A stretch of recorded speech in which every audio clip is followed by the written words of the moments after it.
We are back. Sorry about that, guys. Am I clear? Am I coming through? Can you see me? Let me know. Literally got booted from the internet for like a split second. And then I rambled on for like 5 minutes before you guys told me you couldn't see me.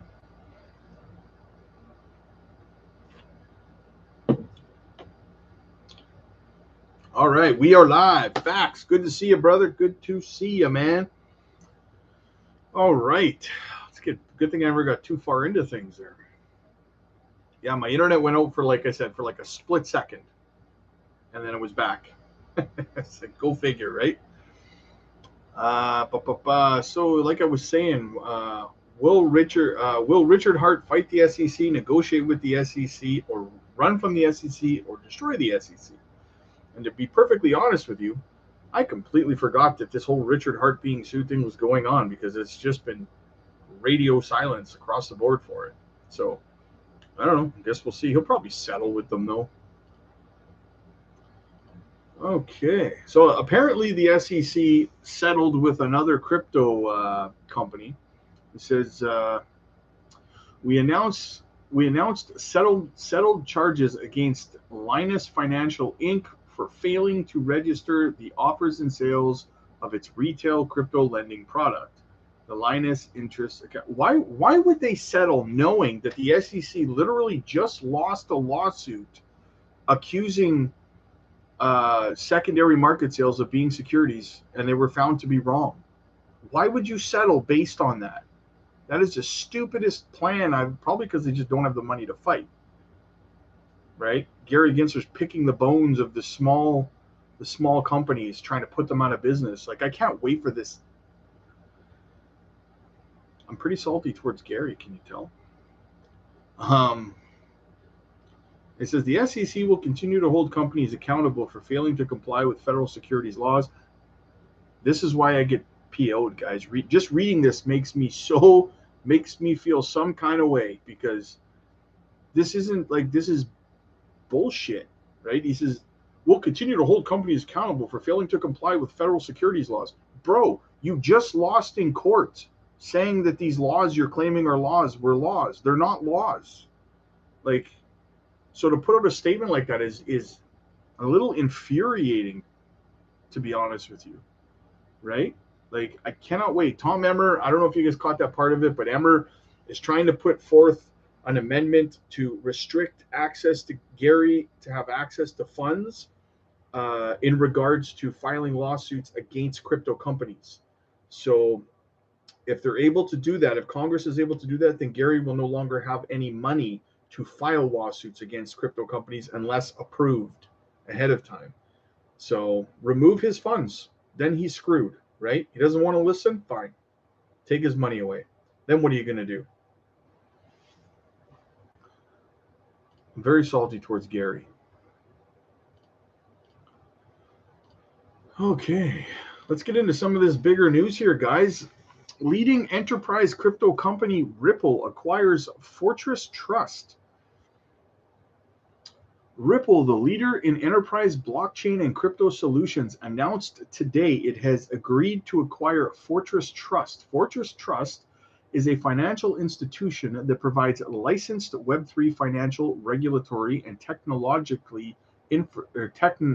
technology infrastructure for blockchain innovators. Through its technology and licensing, Fortress Trust provides critical infrastructure to address the growing enterprise crypto market and complements Ripple's business and product roadmaps. This news follows Ripple's recent acquisition of crypto custody provider Medico for $250 million, one of the largest deals in the space in 2023. As an early investor in Fortress Trust, we've had a chance to get to know the team, its vision and technology since their launch in 2021. They've built an impressive business with reoccurring revenue and a strong roster of both crypto native and new to crypto customers, says Brad Garlinghouse, CEO of Ripple. We're excited to bring on this team and its technology to accelerate our business and continue pressing pressing our advantage in the areas critical to crypto infrastructure. With this acquisition, Ripple's growing portfolio of regulatory licenses expands as Fortress Trust holds a Nevada trust license.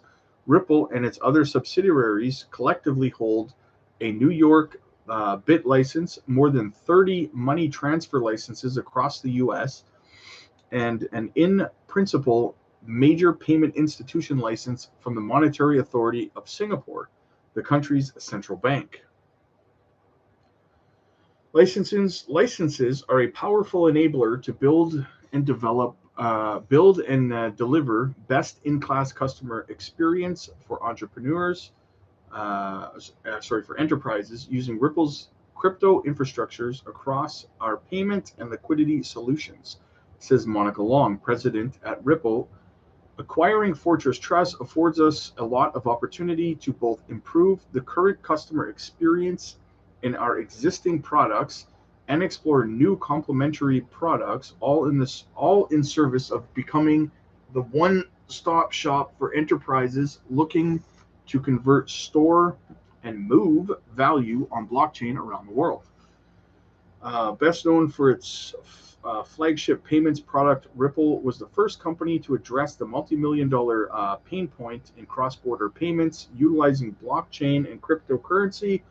The company focused on building blockchain-enabled payments infrastructure from the ground up, before expanding its product offerings to address new use cases, the liquidity management, tokenization, and central bank digital currencies. Today, Ripple serves hundreds of customers in over 55 countries and 6 continents with payment capabilities in 70-plus markets. We're extremely pleased that Fortress Trust will be acquired by Ripple, one of the largest and most innovative companies in the industry. It's a testament to the team and business that we've built in a short period of time. Furthermore, we look forward to continuing to collaborate and deepening our partnership with our Web3 payments solution, said Scott Purcell, CEO of Fortress Blockchain Technologies. Ripple became a minority investor in Fortress's blockchain technologies in 2022 as part of its seed funding. Following the closure of the deal, Ripple will also invest in parent company Fortress Blockchain Technologies and its Fortress Pay services, which will leverage the global technology and regulatory framework Ripple has built to deliver new and innovative payment solutions to B2B customers around the world. The deal closure is subject to due diligence and regulatory approval. Guys, Ripple is going to end up being one of the biggest companies in the world at this rate. Like, excuse me, they continue to grow, expand, buy all these other companies. Like, it's unbelievable. They're being adopted all over the world with their XRPL. What do we got here? B Stellar says Jasmy Q4 lockup. Based on the white paper, approximately 20 to 25 billion of supply is allocated to 2 enterprises and institutions. These enterprises are required to lock up 50 to 80% of their holdings as participants of the ECO. Based on my research, it's possible we look around 16 to 20 billion lockup. Not a small amount. So there you go. There's his hypothesis. I guess we will see if he is correct. Digital Perspective says, with the acquisition of Fortress Trust, Ripple and its other subsidiaries collectively hold more than 30 money transfer licenses across the U.S. And an in-principle payment institution license and from the Monetary Authority in Singapore, the country's central bank. So just reiterating that. All right, guys, we are going to get into the SEC's response filing here. So let's dive in. This is going to be fun. A lot of lawyer talk in here, so let's have a look. Okay, the SEC respectfully requests certification for appellate review now because the issues raised by the court's order on summary judgment present precisely the kinds of naughty legal problems, that's in quotations, naughty legal problems, that led Congress to provide for interlocutory review in 28. The ruling on programmatic sales and other distributions are legal questions. Whether defendants offered or sold investment contracts is a legal question that the court resolves based on undisputed record. And they present knotty legal problems. At least two opinions within the district reach contradictory legal conclusions on these issues, and many other courts are considering whether similar offers and sales, either involving blind bid, ask trading platforms, or buyer purchases in exchange for goods and services, satisfy Howey, which is bullshit because that's like a half truth at best. While interlocutory appeal should be the exception, not the rule, this is the unusual case where the defendants themselves say that the issues have industry-wide significance and are of special consequence, and thus is precisely the type of case as to which the Second Circuit has invited interlocutory appeal. When a ruling satisfies criteria and is of special consequence, then the district court should not hesitate to certify an interlocutory appeal. Emphasis added. The SEC, as plaintiff, has an institutional interest in the efficient resolution of this case. Defendants do not. They seek to prolong this litigation as they have already promised to do. Oh, you mean like you have been doing SEC for 2.5 years? Now you want to point the finger and say that Ripple's trying to drag things out? Sounds like a you problem, bro. Presumably, so that they can continue selling XRP into public markets, as they tactically admit. Accordingly, to thwart interlocutory review, defendants invite the court to deviate from the approach and analysis in the SEC versus Rio Tinto. The crux of their argument is that the appeal under Section 1292B is not available because the issues for appeal require applying law to undisputed facts in the record, and because the appeal would not terminate the litigation. Not so. This court application of law, and specifically Howey, to undisputed facts at summary judgment is reviewable under Section 1292B. Under Supreme Court and Second Circuit cases, both governing and certification of interlocutory appeals and reviews interlocutory orders determining whether something is a security. Defendants ignore these cases and mischaracterize them. In fact, defendants do not cite a single Howey-related case that supports their position that a Section 1292 appeal must be rejected because the interlocutory order either did not present a question of law or that the appeal would not terminate the litigation. Lastly, a stay would preserve the resources of the court and the parties. Defendants have stated multiple times that if the court certifies issues of appeal, they will petition the Court of Appeals to review the court's ruling of institutional sales. Proceeding with further litigation before this court when the entire order is on appeal would be tremendous waste of resources. It's funny how the SEC is all of a sudden claiming that they don't want to waste resources and time, right? Amazing how that is all of a sudden important, when every single time they were supposed to do something for the last 2 years, they requested extensions and delays and appeals and drug everything out as far as they possibly could. Now they have a problem with it taking so long. You know why? Because they're losing cases and they need to win this so they can leverage it in other cases because they're getting their asses kicked all over the place in the courts. The SEC seeks to appeal controlling questions of law. Defendants implausibly assert that the order does not involve pure questions of law suitable to interlocutory review under Section 1292B because the court applied the law to undisputed facts, a surprising position that squarely contradicts governing law.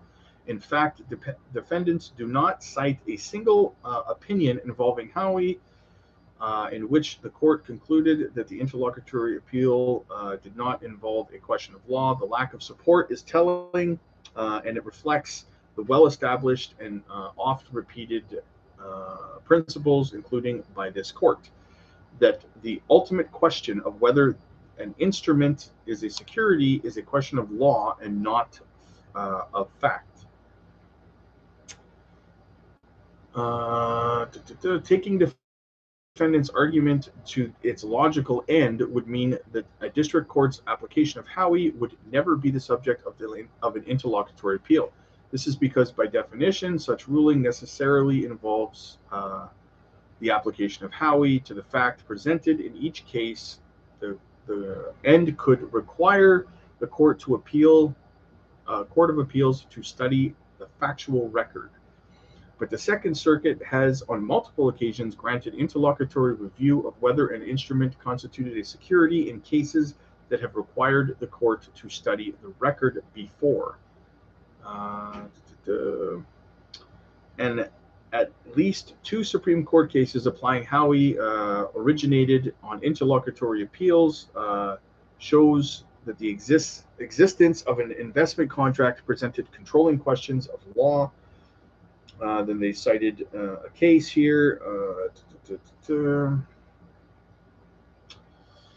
Indeed, applying a well-settled legal test to undisputed facts does not turn a question of law into a question of fact, as defendants incorrectly suggest.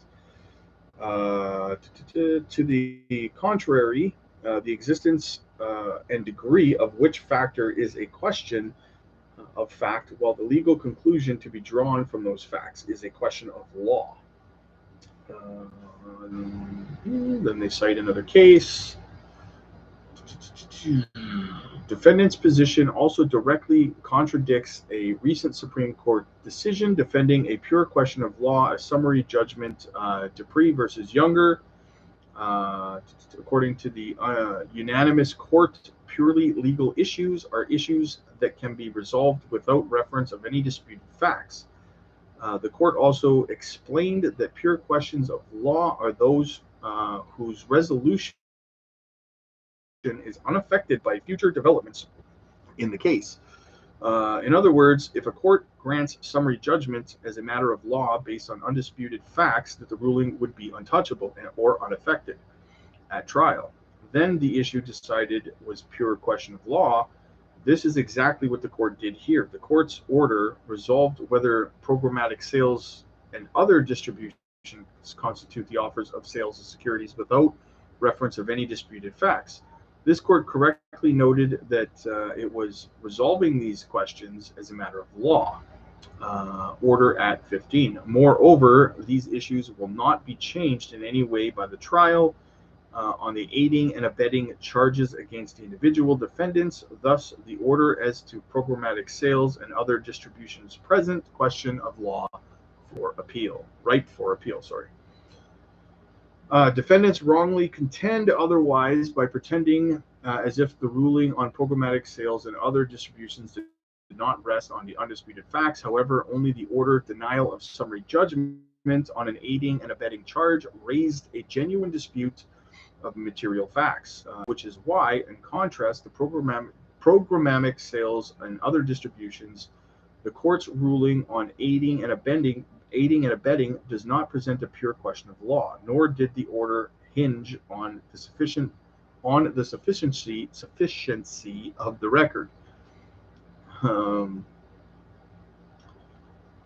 So yeah, what I'm going to do, guys, is I am going to I'm going to get John Deaton's response, because Ripple cannot respond to this now, right? Because the way that it works is, as far as I understand it, is that the SEC filed the application for appeal, and then Ripple gets to respond to why they shouldn't be able to appeal, and then the SEC gets to respond to Ripple's response.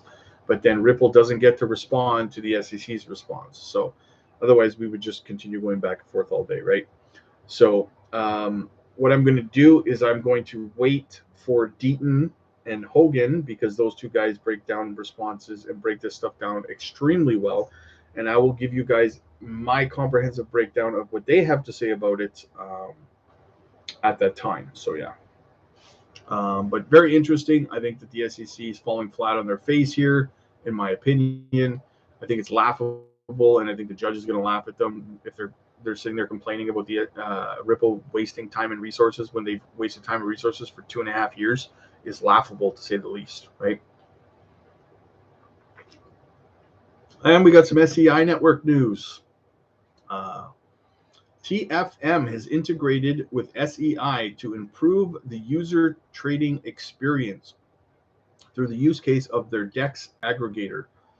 This allows users to trade using all liquidity and SEI next generation blockchain architecture, providing users with optimized swap routing. Users can now trade using liquidity from both Astroport FI and White Whale DeFi on SEI through the TFM terminal, which is a DEX that is now launched on the SEI network. Super bullish news there, guys, for SEI. Continue to grow, continue to expand. Love it. So, yeah, sorry about the video being broken into two there, guys. But anyways, yeah, that's all the news that I have for you. What do you guys think? Let me know. I have to zip off. I got some things I got to take care of. I got to get ready for work this evening. So definitely make sure you smash the like and subscribe. Check this channel sponsor link down below for L Bank. Do your leverage trading, spot trading, copy trading, no KYC required. And definitely, if you're looking for the gems, guys, if you don't want to get rug pulled like on Boost today, make sure you check out the member side. We do our gem hunting over there, our micro and low cap gems. We release videos every week on that. So don't miss out on getting in on projects super early. And you'll also get exclusive access to me. I can look at your portfolio, things like that. We can have one-on-ones and discuss crypto. So that is an option for you too. $4.99 a month. Check out the member side for that. And the link down below, if you're on iOS, by the way, I put a link down below in the description because you need to use that link if you're on iOS and you want to become a member. So just use the link down below for that. So yeah. Once again, guys, thank you so much for allowing me to come on and do this. You guys know I always appreciate you guys. Facts, I'm jealous, man. You're probably burning through half your workout right now, and I still got to get there, man. So yeah. Thank you so much again, guys. Smash the like, smash the subscribe. I will be back tomorrow morning with another video, so check that out. And I will see you guys in the next one.